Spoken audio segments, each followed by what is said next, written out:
आज हम रेटिना तक दवा पहुंचाएगी नीडिल, दूर होगा रतौंधी का रोग व वजन कम करने में सहायक है माइक्रोग्रीन।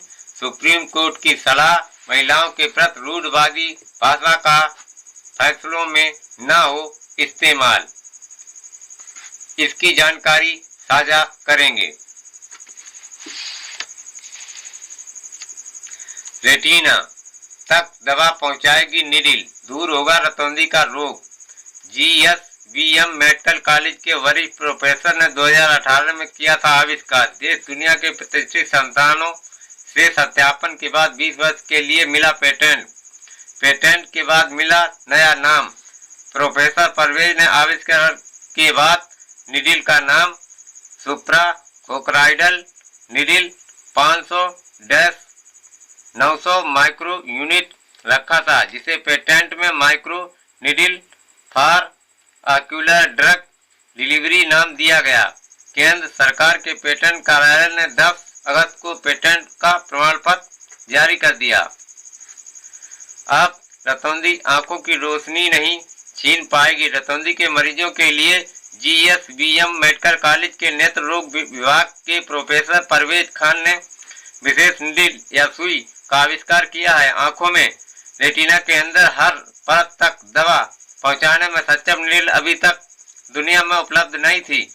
वर्ष 2018 में आविष्कार के बाद नीडिल के अंतर्राष्ट्रीय पेटेंट के लिए केंद्र सरकार के माध्यम से आवेदन किया गया था।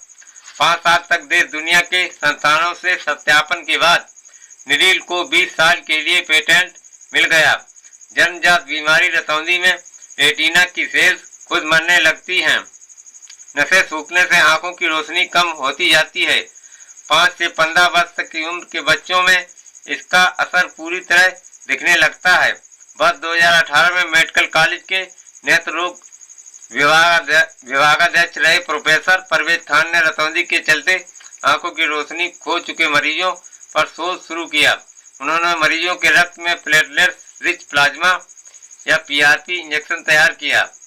इंजेक्शन को आंख के पर्दे या रेटिना की नस से जुड़ी रोड और कोन या सेल्स कोशिकाओं पर लगाना था, लेकिन दोनों नसें आंख के अंदरूनी हिस्से में होने से वहां पहुंचना संभव नहीं था। बाजार में भी ऐसी कोई नीडिल नहीं थी। ऐसे में प्रोफेसर परवेज खान ने खुद विशेष प्रकार की नीडिल तैयार की। उससे रेटिना के अंदरूनी हिस्से में इंजेक्शन लगाने में भी कामयाबी मिली। अमेरिका में 3 नीडिल बनी, लेकिन अंदर नहीं जा सकती। प्रोफेसर के मुताबिक पेटेंट के लिए वर्ष 2018 में आवेदन किया था। दुनिया भर के संस्थानों से दावे के बारे में पूछा गया तो इससे मिलती जुलती 3 नीडिल अमेरिका में मिली। इसके बाद पेटेंट से पत्र आया था जिसमें पूछा गया कि यह अमेरिका नीडिल से कैसे अलग है। उसका जवाब भेजा गया कि किसी भी अमेरिकन नीडिल से रेटिना के अंदरूनी हिस्से तक पहुंचना संभव नहीं है। उसके बाद 5 साल में प्रक्रिया पूरी करके पेटेंट दे दिया गया। GSVM के नेत्र रोग के वरिष्ठ प्रोफेसर डॉक्टर परवेज खान के अंतर्राष्ट्रीय पेटेंट प्रमाण पत्र दिखाते आचार्य प्रोफेसर संजय काला और उपाचार्य प्रोफेसर ऋचा गिरी। प्रोफेसर परवेज खान द्वारा तैयार की गई नीडिल की डिजाइन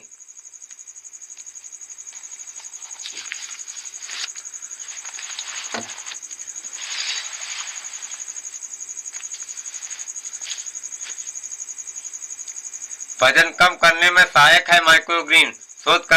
शोधकर्ताओं ने माइक्रोग्रीन और पूर्ण विकसित सब्जियों को लेकर किए अध्ययन में पाया है कि दोनों में पोषक तत्व भिन्न होते हुए भी दोनों वजन कम करने में सहायक हैं। माइक्रोग्रीन यानी पौधे की शुरुआती 2 पत्तियां पोषक तत्वों से भरपूर होती हैं। इन शोधकर्ताओं ने सुपरफूड बताया है। ये कैंसर जैसी बीमारियों से सुरक्षा कर सकती हैं। अंकुरित बीज और छोटे पौधे के बीज की अवस्था को हम माइक्रोग्रीन कहते हैं। इन्हें हम घरों में भी 2 सप्ताह में उगा सकते हैं। शोधकर्ताओं ने माइक्रोग्रीन और परिपक्व सब्जियों के बीच तुलना की और पाया कि दोनों के गुण अलग हैं। चूहे पर किए अध्ययन में पाया गया कि माइक्रोग्रीन्स और पूर्ण विकसित सब्जियां दोनों वजन को कम कर सकती हैं। प्रोजेक्ट के प्रमुख अन्वेषक TY वांग ने कहा कि वैज्ञानिक साहित्य कहते हैं कि केले व ब्रोकली आदि हमारे स्वास्थ्य के लिए लाभदायक हैं। सुप्रीम कोर्ट की सलाह, महिलाओं के प्रति रूढ़वादी भाषा का फैसलों में न हो इस्तेमाल। फैसलों में होकर प्रोस्टिट्यूट, मिस्टेट जैसे 43 शब्द किए वर्जित। सुप्रीम कोर्ट ने गर्मापूर्ण भाषा का प्रयोग किए जाने के बारे में जारी की हैंडबुक। नई दिल्ली सुप्रीम कोर्ट ने सोच के स्तर पर लिंग आधारित भेदभाव खत्म करने की दिशा में एक महत्वपूर्ण कदम उठाया है। सुप्रीम कोर्ट ने न्यायिक आदेशों और फैसलों में महिलाओं के प्रति रूढ़वादी और घिसी पिटी सोच दर्शाने वाली भाषा का इस्तेमाल न करने और गर्मापूर्ण भाषा का प्रयोग किए जाने के बारे में एक हैंडबुक जारी की है। हैंडबुक में महिलाओं के पहनावे और उनके यौन व्यवहार के इतिहास के आधार पर अवधारणा बना लेने को भी गलत बताया है। बुधवार को जारी की गई हैंडबुक कम्बेटिंग जेंडर स्टेरियोटाइप्स में सुप्रीम कोर्ट ने कहा है कि महिलाएं न तो पुरुषों के अधीन है और न ही उन्हें किसी के अधीन होने की आवश्यकता है, क्योंकि संविधान सभी की समान अधिकारों की गारंटी देता है। हैंडबुक में महिलाओं के प्रति इस्तेमाल होने वाले 43 रूढ़वादी और अपमानजनक शब्दों की सूची देते हुए उनका इस्तेमाल न किए जाने की बात कही गई है और साथ ही उनकी जगह वैकल्पिक शब्दों और भाषा का सुझाव भी दिया गया है। यह हैंडबुक देश भर के जजों और कानूनी बिरादरी को समझाने और महिलाओं के प्रति रूढ़वादी शब्दों के इस्तेमाल से बचने की सलाह देने वाली है। जिन शब्दों के इस्तेमाल की मनाही की गई है उनमें हुकर, प्रोस्टिट्यूट, मिस्टेट जैसे शब्द शामिल हैं। कानूनी दलीलों और फैसलों में इस्तेमाल होने वाले हुकर, प्रोस्टिट्यूट, मिस्टेट जैसे रूढ़वादी शब्दों और अपशब्दों को सुप्रीम कोर्ट ने अपनी हैंडबुक से हटा दिया है। ईव टीजिंग, हुकर या प्रोस्टिट्यूट और हाउस वाइफ जैसे शब्दों की जगह अब क्रमशः street sexual harassment, sex worker, home maker शब्द का इस्तेमाल होगा। महिलाओं के अच्छे और बुरे चरित्र को विशिष्ट तौर पर दर्शाने वाले शब्द जैसे dutiful wife, faithful wife, good wife या ओबीडिएंट वाइफ की जगह वाइफ शब्द का प्रयोग का सुझाव है। फॉलन वुमेन की जगह वुमेन और फेमिनिन हाइजीन प्रोडक्ट की जगह मेंस्ट्रुअल प्रोडक्ट शब्द इस्तेमाल की सलाह है।